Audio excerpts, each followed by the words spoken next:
Exercise 13.2 का question number 3 देखते हैं। थर्ड क्वेश्चन में दिया है, Rahman is making a wheel using spokes. He wants to fix equal spokes in such a way that the angle between any pair of consecutive spokes are equal. Help him by completing the following table.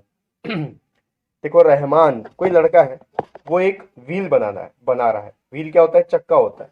वो एक चक्का बना रहा है और चक्के के बीच में स्पोक लगा रहा है। अगर आप साइकिल चलाते हो या आपने गाड़ी देखा होगा, मोटरसाइकिल वगैरह, तो उसमें जो उस चक्का होता है, उस चक्के के बीच में स्पोक होता है। ठीक है, वो स्पोक जो है उसका यूज करके एक चक्का बना रहा है। अब उस स्पोक को वो इस तरीके से लगाना चाहता है कि दो स्पोक के बीच का जो एंगल होगा वो सेम होना चाहिए। अगर सपोज वहां पर 4 स्पोक है, अगर वो जो व्हील बना रहा है उसमें अगर 4 स्पोक है, तो वो 4 एंगल बनेंगे वहां पर। ठीक है, उन चारों का जो एंगल है वो सेम होगा।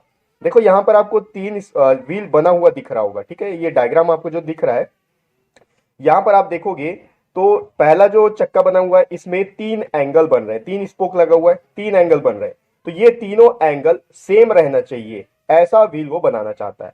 उसी के बाजू में अगर आप देखोगे तो यहां पर 6 स्पोक लगे हुए हैं। अब इन 6 स्पोक के बीच बीच में जो एंगल है वो सारे एंगल इक्वल एंगल है। ठीक है, यानी कि अगर एक 40 डिग्री का होगा तो सारे एंगल 40 डिग्री के होंगे, एक 30 डिग्री का होगा तो सारे एंगल 30 डिग्री के होंगे। ठीक है, तो इसी तरीके से आपको एक टेबल दे दिया है, इस टेबल में नंबर ऑफ स्पोक्स दे दिया है और आपको फाइंड आउट करना है कि अगर इतने स्पोक्स लग रहे हैं तो वहां पर कितने डिग्री का एंगल बनेगा। ठीक है, और इसके साथ कुछ क्वेश्चंस आपको दिए हुए हैं। ठीक है, इससे रिलेटेड तो पहले आपको टेबल को सॉल्व करना होगा। टेबल को सॉल्व करने के बाद अपन देखेंगे कि इसमें और कौन कौन से क्वेश्चन दिए हुए हैं। तो चलिए अपन व्हाइट बोर्ड की तरफ चलते हैं और इस टेबल को अपन पहले फिल कर लेते हैं।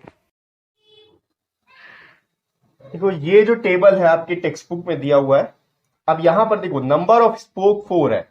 एक छोटा सा अपन व्हील का डायग्राम बना लेते हैं। ठीक है, अब इस व्हील, ये चक्का है, समझ लो राउंड शेप का ही होता है।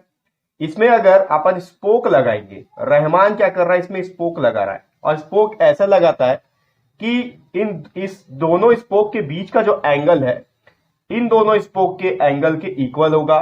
ये भी उतना ही आएगा और ये भी उतना ही।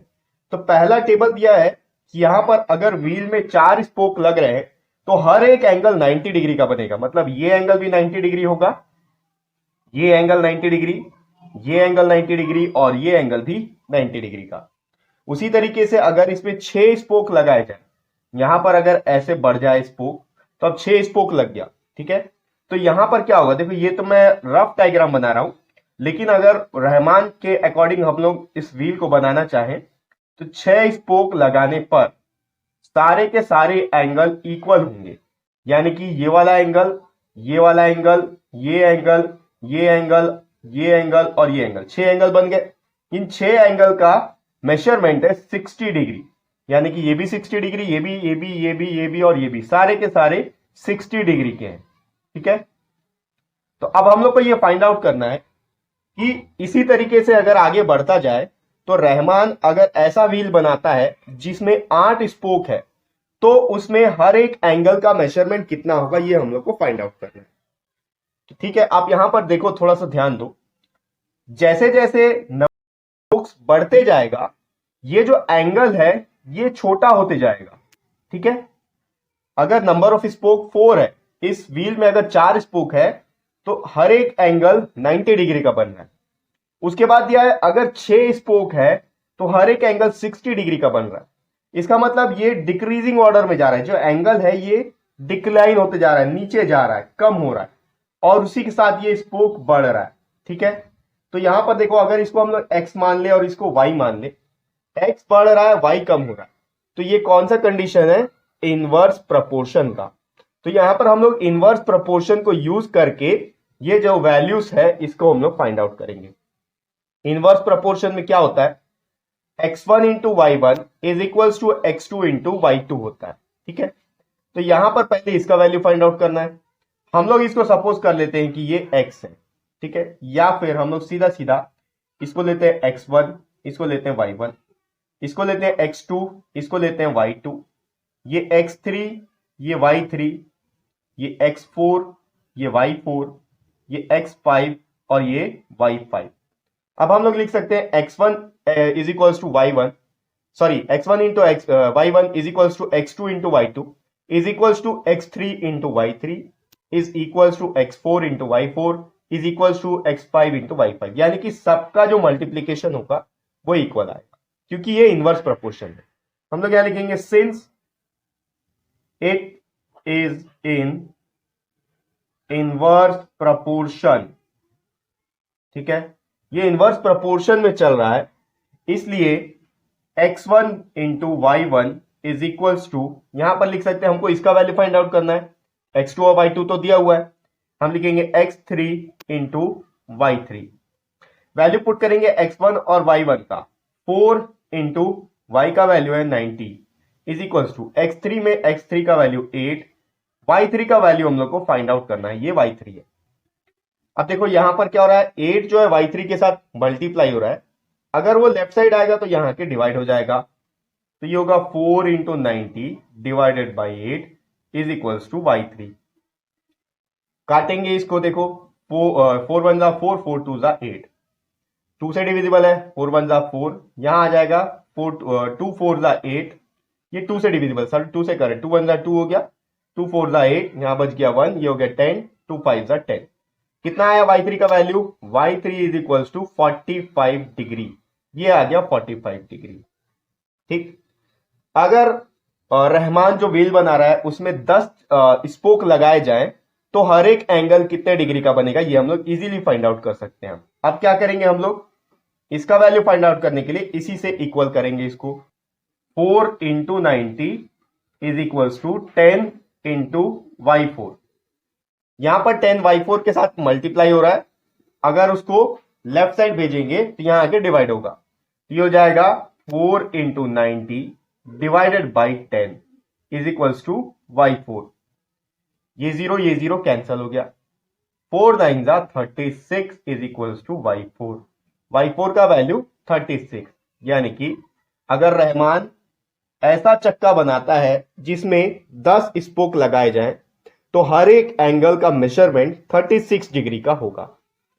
एक और बचा हुआ है, अगर उसमें 12 स्पोक हैं तो कितना होगा, सेम है, 4 into 90 is equals to 12 into y5। ठीक है, अब फिर से यहां 12 जो है y5 से मल्टीप्लाई हो रहा है, लेफ्ट साइड लाएंगे तो डिवाइड हो जाएगा, 4 into 90 divided by 12 is equals to y5, 4 से डिविजिबल है ये, 4 1 जा 4, 4 3 जा 12, अब ये दोनों 3 से डिविजिबल है, 3 1 जा 3, ये हो गया 3 3 जा 9, 3 0 जा 0, तो y5 का वैल्यू आ गया 30 डिग्री। यानी कि ये जो एंगल है ये 30 डिग्री का होगा, अगर इस चक्के में 12 स्पोक लगाए जाएं और हर एंगल का मेजरमेंट हमको इक्वल चाहिए तो 30 डिग्री के मेजरमेंट में हम लोग को वो स्पोक लगाना पड़ेगा। ठीक है, तो ये तो क्वेश्चन का मेन पार्ट था जो हम लोगों ने कंप्लीट कर लिया। इसके अलावा 3 क्वेश्चन और पूछा है इसी क्वेश्चन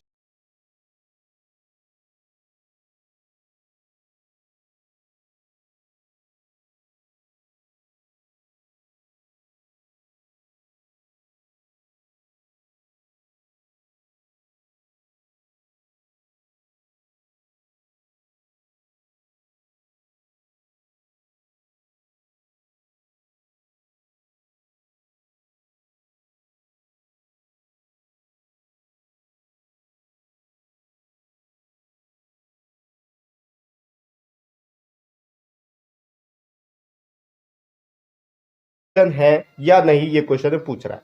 तो देखो इसको हम लोग सॉल्व किए तो हम लोग को वैसे ही समझ में आ गया कि इनवर्स प्रोपोर्शन में, क्योंकि x का वैल्यू जहां बढ़ रहा है y का वैल्यू वहां पर डिक्रीज होते जा रहा है, 90 से 60, 60 से 45, 45 से 36, 36 से 30, इसका मतलब ये दोनों आपस में इनवर्स प्रोपोर्शन में चल रहे हैं। तो इसका आंसर होगा yes, they are in inverse proportion. ठीक है, मैं इसको रब करता हूं, इसके 2 और पार्ट है उसको भी देखते हैं।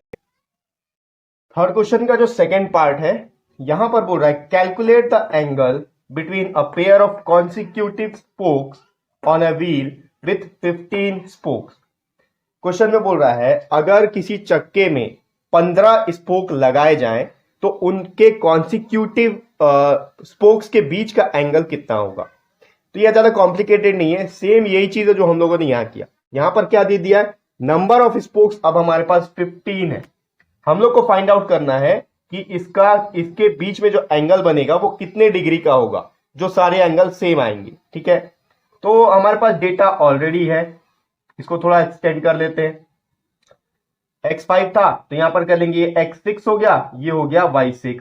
ठीक है, तो ये अब हम इनवर्स प्रोपोर्शन में चल ही रहा है, तो यहां पर क्या लिखेंगे, 4 into 90 is equals to 15 into y6। ठीक है, y6 के साथ 15 मल्टीप्लाई हो रहा है, लेफ्ट साइड लाएंगे तो डिवाइड हो जाएगा। 4 into 90 divided by 15 is equals to y6। अब ये दोनों 5 के टेबल से डिविजिबल है, कर लेते हैं। 5 3 15, ये हो जाएगा 5 1 5, यहां बच गया 4, ये हो गया 40, तो 5 8 40। अब ये दोनों 3 से डिविजिबल है, 3 1 3, ये 3 6 18। 4 इंटू 6 ये आ गया 24 इज इक्वल्स टू y6। यानी कि अगर ऐसा चक्का है जिसमें 15 स्पोक्स लगाए जा रहे हैं, तो सारे स्पोक्स के बीच का जो एंगल होगा वो 24 डिग्री का होगा। ठीक है, मैं इसको रब करता हूं, इसका एक और पार्ट बचा हुआ है, उसको भी देखते हैं। थर्ड क्वेश्चन का जो थर्ड पार्ट है, यहां पर बोल रहा है how many spokes would be needed if the angle between a pair of consecutive spokes is 40 degree. अब यहां पर क्या हो रहा है, बोल रहा है कि चक्के में कितने सारे स्पोक लगना चाहिए जब सारे स्पोक्स का जो एंगल है, जो कॉन्जिक्यूटिव एंगल बनेगा वो 40 डिग्री का हो। ठीक है, आप कंफ्यूज ना हो, इसके लिए मैं आपको सिंपल इस टेबल में बता देता हूं। यहां पर अब आपको एंगल का मेजरमेंट दे दिया 40 डिग्री।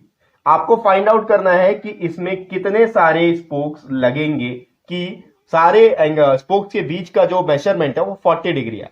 तो इसको हम लोग एज्यूम कर लेते हैं, ये x7 है और ये y7 है। ठीक है, तो कॉन्जिक्यूटिव देखो इसी पैटर्न में चल रहा है ये। ठीक है, हम लोग को ये फाइंड आउट करना है कि यहां पर क्या वैल्यू आएगा। जरूरी नहीं है, देखो यहां से ये आपको बढ़ा हुआ दिख रहा है 24 से 40 डिग्री। ठीक है, तो इसका मतलब ये है कि यहां पर भी 15 से कम आएगा वैल्यू, ज्यादा नहीं आएगा। कैलकुलेट करके देखते हैं, आपको पता है कि ये इनवर्स प्रोपोर्शन में चल रहा है, इसका मतलब ये वैल्यू और ये वैल्यू को हम लोग को इक्वल करना पड़ेगा।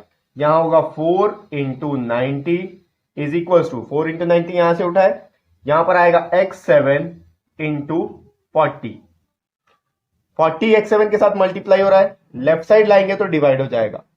ये हो जाएगा 4 into 90 divided by 40 is equals to x7। ये 0 कैंसल हो गया पहले तो, और ये 4 कैंसल हो गया, बच गया सिर्फ 9। x7 का वैल्यू आ गया 9, यहां आएगा 9। ठीक है, तो इसका मतलब क्या हुआ कि अगर कोई ऐसा चक्का बनाना है जिसके स्पोक्स के बीच में सिर्फ 40 डिग्री का एंगल होना चाहिए, तो उसमें कितने स्पोक्स लगेंगे, 9 स्पोक। तो आप देखो यहां पर आप ये नहीं बोल सकते कि इस टेबल में जो वैल्यू है बढ़ते बढ़ते कम हो गया, ऐसा नहीं है। ये 9 यहां पर आएगा 8 के बाद में, तब ये मैच हो जाएगा। 8 स्पोक लगने पर 45 डिग्री बन रहा था, 9 स्पोक लगने पर 40 बनेगा, 10 स्पोक लगने पर 36। ठीक है, तो ये अरेंजमेंट चेंज हुआ है, लेकिन उसका जो प्रोपोर्शन है वो वैसा ही चल रहा है। ठीक है, तो इसमें आपको कंफ्यूज नहीं होना है। ये टेबल तो मैं सिर्फ आपको समझाने के लिए बनाया था। यहां पर आपको जो लास्ट क्वेश्चन दिया इसमें कोई टेबल नहीं बना हुआ है। टेबल मैं आपके लिए इसलिए रखा था ताकि आप इस वैल्यू को इससे कंपेयर करके इसका आंसर फाइंड आउट कर सको। ठीक है, तो ये हो गया एक्सरसाइज 13.2 का थर्ड क्वेश्चन।